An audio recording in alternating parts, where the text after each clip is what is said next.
There is a document on the CME Group's official website right now, not leaked, not sourced from a government contact, public, audited, time-stamped. It contains data that should permanently rewrite how you interpret every silver crash you will ever see.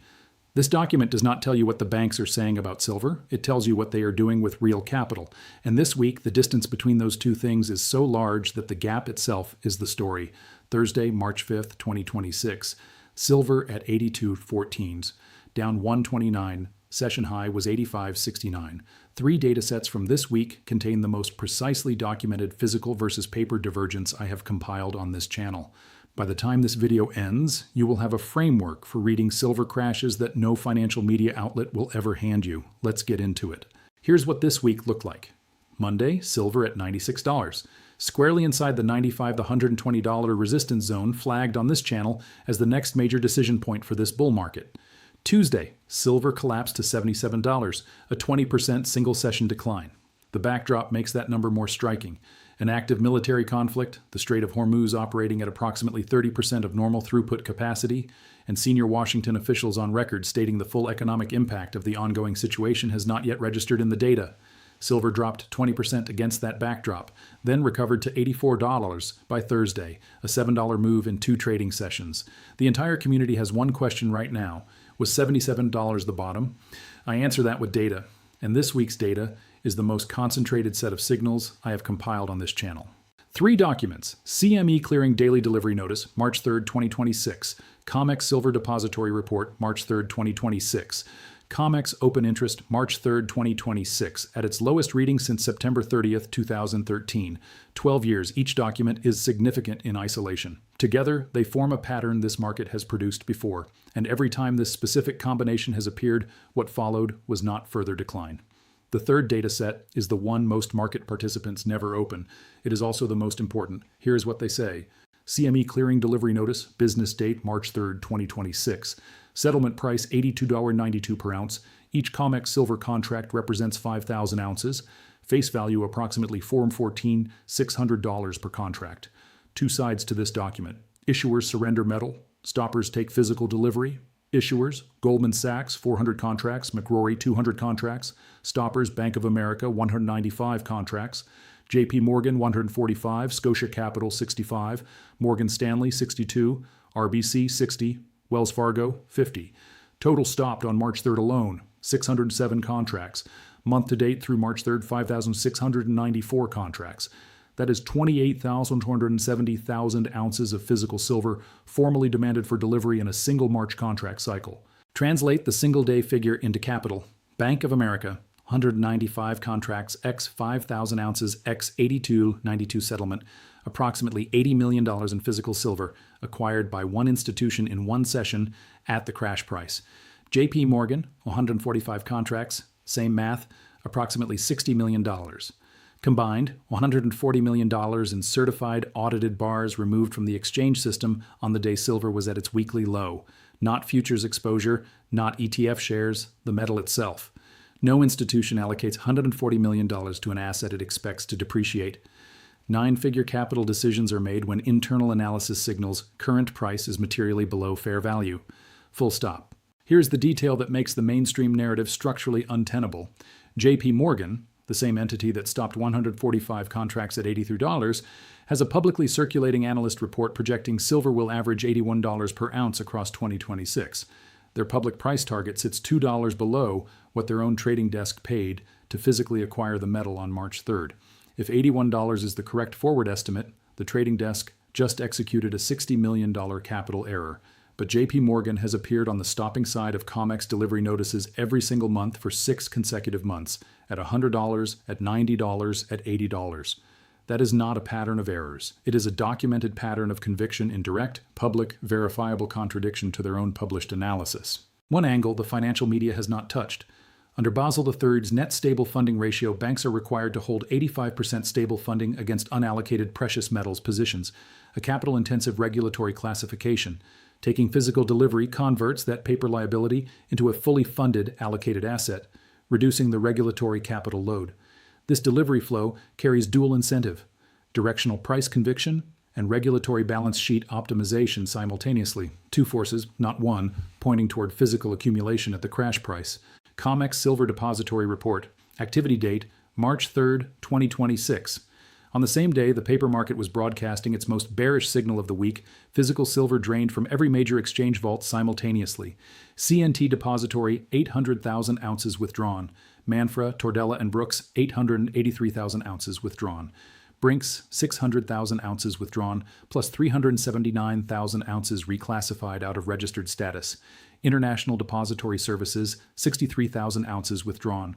Total registered silver, the metal formally designated as available to settle delivery obligations, fell 841,198 ounces in a single session, dropping to 87,100 ounces.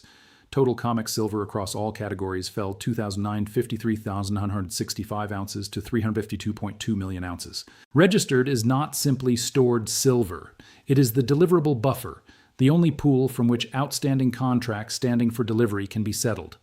When registered inventory contracts on the same day, month-to-date delivery demand reached 28.47 million ounces, the tension between supply and demand inside the system moves in one direction only. In a genuinely deteriorating physical market, the vault data confirms the paper signal. Entities return metal when they no longer want to hold it. On March 3rd, the opposite occurred. Nearly 3 million ounces left registered vaults on the same day the price hit its weekly low. The physical market did not confirm the crash, it contradicted it. Paper price falling while physical inventory simultaneously drains are two data points that are structurally incompatible with the story the financial media was telling. COMEX Silver Open Interest, March 3rd, 2026, 113,326 contracts, the lowest reading in this market since September 30th, 2013. 12.5 years of price history, and this week's crash produced the most exhausted speculative positioning in all of it. Open interest is the cumulative count of all outstanding futures contracts not yet closed or delivered. High open interest means the market is densely populated with leveraged participants, speculators, funds, algorithmic systems, all holding active exposure. A collapse in open interest means those positions have been force closed, margin calls triggered, stops executed, capital removed. When open interest collapses to a 12-year low during a sharp price decline, the structural message is precise. The move from $96 to $77 was not caused by deteriorating physical fundamentals.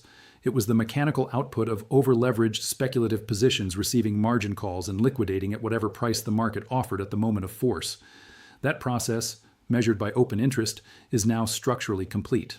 Historical context: 2008, silver fell from $21 to $8. Open interest flushed. Institutions accumulated at the lows, vaults drained. Silver then ran from $8 to $49, a 513% recovery. 2020, silver declined from $18 to $12. The same three-signal configuration appeared at the base.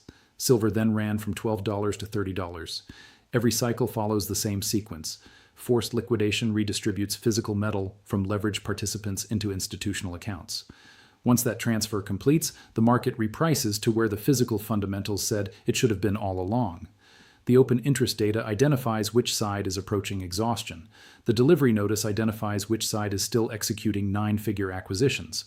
$96 on Monday, $77 on Tuesday, $84 by Thursday. A $20 round trip in under 5 trading sessions. Directional movement that would represent months of range in any conventional market, compressed into days. This is not market malfunction. Two forces of near equal strength are operating simultaneously on the same asset: paper market leverage, algorithmic momentum, and margin cascade on one side, physical delivery demand, vault drainage, and institutional accumulation on the other. The crash installs fear. The recovery rebuilds confidence at a structurally lower threshold. The next dip harvests that weakened conviction and extracts ounces from retail participants into the accounts of the entities reading the CME delivery notice. The institutions on the stopping side are not reacting to the price. They are using the price to set their acquisition cost. 3 signals. One day, March 3rd, 2026. Bank of America and JP Morgan combined spent $140 million taking physical delivery at the weekly crash low. Nearly 3 million ounces physically exited COMEX vaults, pulling registered inventory to 87.1 million ounces, a critically thin delivery buffer against current month-to-date demand of 28.47 million ounces. Open interest registered 113,226 contracts, the most exhausted speculative positioning since September 2013. confirming that the forced liquidation driving the decline from $96 to $77 has structurally run its course. This configuration, delivery demand accelerating, registered inventory contracting, speculative positioning at multi-year lows, has been present at the base of every major silver recovery cycle in the past 2 decades. Everything that drove silver to $96 remains structurally intact. Active military conflict, Strait of Hormuz constrained to 30% capacity, industrial supply chain pressure across every hard asset. Nothing fundamental changed this week. What changed is that a cohort of overleveraged positions received margin calls and was liquidated directly into the accounts of the physical buyers who had been positioned and waiting. The paper price reached $77. The institutions on the stopping side of the CME notice wrote a $140 million check. That price was not a warning to them. It was a discount window.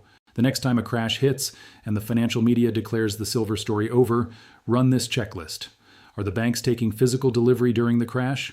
Is registered inventory physically leaving the vaults? Is open interest collapsing, signaling leveraged liquidation rather than fundamental deterioration? When all 3 answers are yes, as they were on March 3rd, you are not watching the end of a bull market. You are watching the acquisition window. Drop a comment right now. Does $77 hold as the floor of this range, or do you see another shakeout before the breakout? Share this with someone watching red candles right now.